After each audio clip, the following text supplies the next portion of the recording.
we're on the way to working with the precepts with Sila, over these next months. Yeah. Mm, over these next month. Um, Sila, the morality piece, the working with speech, with action, well, with our thoughts to some extent. Yeah. Sila, in these matters of our behavior toward ourselves and others, it really speaks and pulls forward the affiliative part of our natures. Yeah. That part of us that is wired to connect and that is capable of experiencing directly, feeling directly the Brahma Viharas, the feelings of connection, the mirror neurons, the social aspect, the community aspect, the harmoniousness that's possible to experience within ourselves and with other beings, not something to be taken for granted. It's really, all mammals have that to some extent, but we have that in a very big way.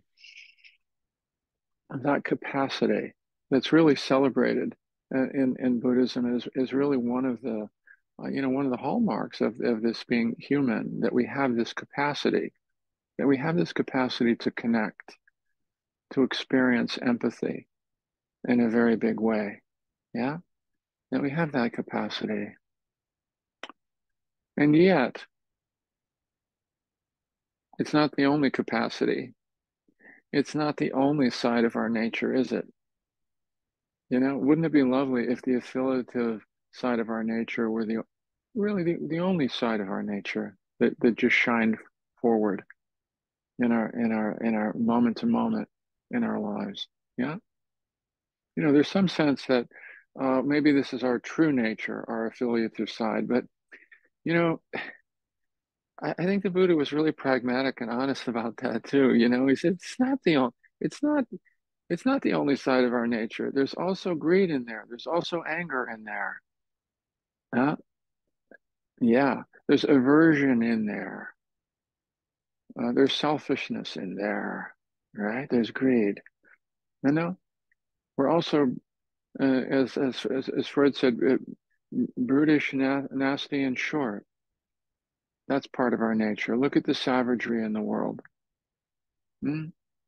Yeah. Can we say that's not our true nature? No, it's part of our nature. It's part of our nature.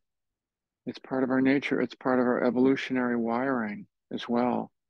Yeah, all of that.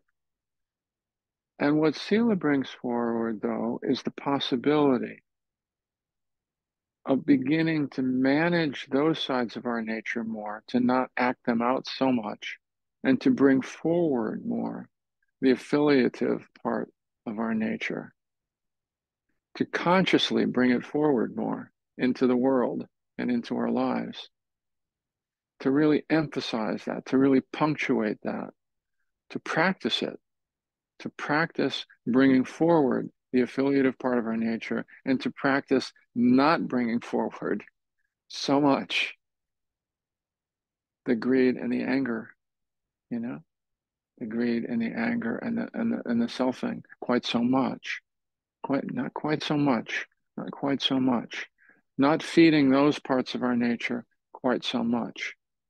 And yes, feeding the affiliative part of our nature more. Absolutely. Absolutely. It's so much a part of the practice. So much a part of the practice. And traditionally it's so much, we think, oh, this is about the search for truth. Uh, but the search for truth also begins with developing more substantially the compassionate part of our nature, to bring that forward toward ourselves and to others, more so, to learn to play more nicely with ourselves and with others in the world. That's the starting point. I remember seeing this wonderful video. It was kind of this handheld video type thing on the steppes of Tibet, where the Dalai Lama was holding audience for literally thousands of people, Tibetans. And he said, This practice is all about compassion. He didn't send one word about truth. He said about compassion. That's what we need to be developing in this world on fire, is compassion. Compassion for ourselves and for others. Ramana Maharshi was asked, I love this. He said, he was asked, how shall we relate with others? And his response was, there are no others. There are no others. Othering is a big part of the issue in this world on fire. Othering. Yeah? Yeah. That there are no others, you know? And I love that in the Tibetan world. They say, we should practice, we should move about in this world as if everyone we meet was once our mother, our father, our brother, our sister, our loved one, in some form or other, our child, as if it were so. You know, maybe it is so, maybe it was so. It doesn't matter. The point is, we can we move through the world as if it were so. What would it be like as if we began connecting with each other in that way? As if we're already connected, as if there's already a connection, as if we really are sharing this planet together, as if we really do all want to be happy, as if we're all only here for a short period of time. Yeah, yeah. And so that's really the essence. Let's see, we'll break it out into all these, these five categories, but really, it's really about in one way or another holding up to the light. What's going on? What's going on in here? What's being emphasized? What are we practicing? What are we not practicing? How do we begin to be honest about the more challenging parts of ourselves? Invite them out into the light a little bit more. Learn how to bring a little bit more kindness, even to the parts of ourselves that we haven't been so kind to yet. You know, now, some of this work is still the inner compassion piece for all of us. The inner playing nice with ourselves. Yeah, yeah, yeah. With all of these, of course, it's just bringing more nuance, more care. Maybe none of us are really doing terrible things in the world right now. You know, yeah. Maybe we've been fortunate enough, fortunate enough to have causes and conditions